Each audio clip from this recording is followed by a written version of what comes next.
Most training programs prepare you for the gym, not for life. This disconnect is why so many people feel strong in the gym, but fragile everywhere else. I got injured not because I trained too hard, but because I trained the same way for too long. If you're in your 30s, your 40s, and beyond, and you're injured, your recovery is less, or you feel like something's off, this video is for you. I'm not going to go over a workout plan. I'm going to show you how I think about my training now so that I can lift longer and harder and consistent. When I was young, I used to chase PRs. I used to think that just adding weight, my body would adapt and that I would keep getting stronger, building muscle, but that didn't happen. The limiting factor is recovery. Recovery does not scale with age. So when I kept lifting harder and stronger and kept pushing my body at the same way I did when I was in my 20s, and then in my 30s, that's when I started to get hurt. I started to ignore the signs. I started to ignore being tired. I would force myself to go to the gym. I thought that if I missed a day, then I would get smaller. I thought that if I missed a week, I would get weaker. And that's not the case. Eventually, I started to accumulate a ton of injuries, and I was forced to rest. I was forced to take time off. Every time I came back, and every time I was able to achieve the same level of fitness and strength that I had before I got hurt, it just took me some time. And unfortunately, some of those injuries are still limiting what I can and can't do now. So as I got older, I realized that something had to change. I couldn't just keep going to the gym and trying to add 10 pounds to every lift every week or 2 weeks. Trying to add an extra 2 reps, 3 reps, it just wasn't working. Instead, I started to listen to my body. When I started to feel extra tired, I would take time off.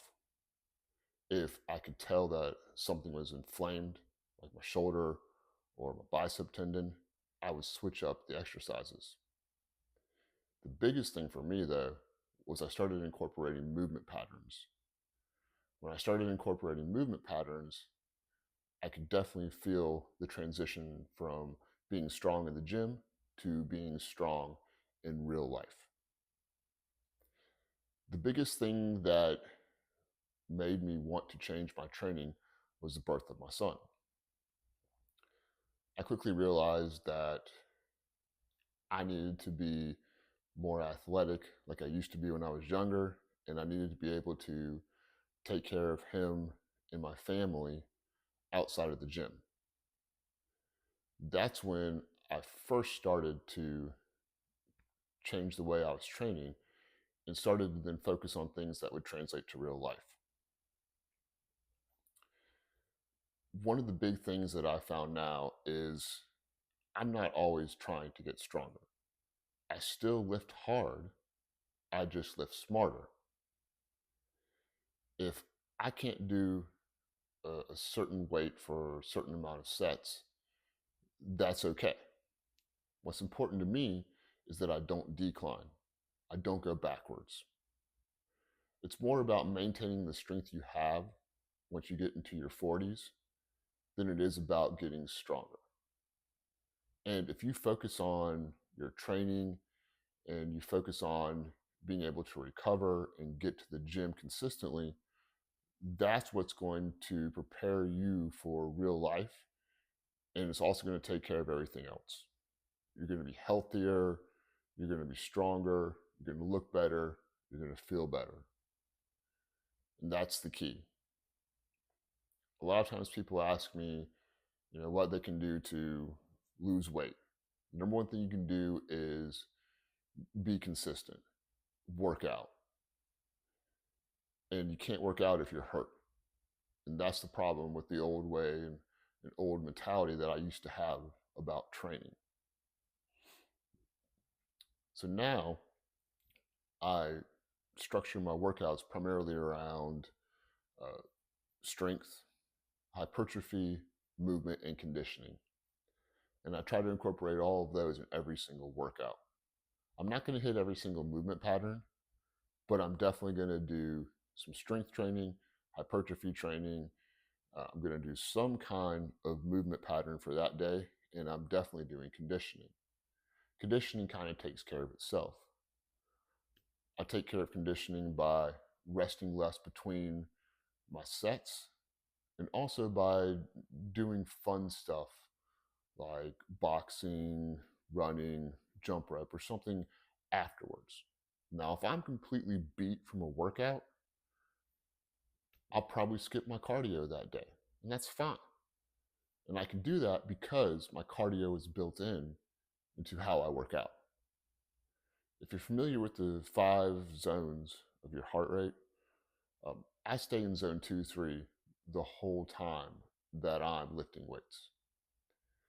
The only exception is the first exercise, and that's usually when I try to do the compound movements that require the most strength. I'll rest a little extra between those, number one, because I'm still warming up. And I'm still warming up not only my muscles and my tendons, but also my cardiovascular system. And then once I finish those 3 or 4 sets of that compound movement, that's when I start doing the secondary work.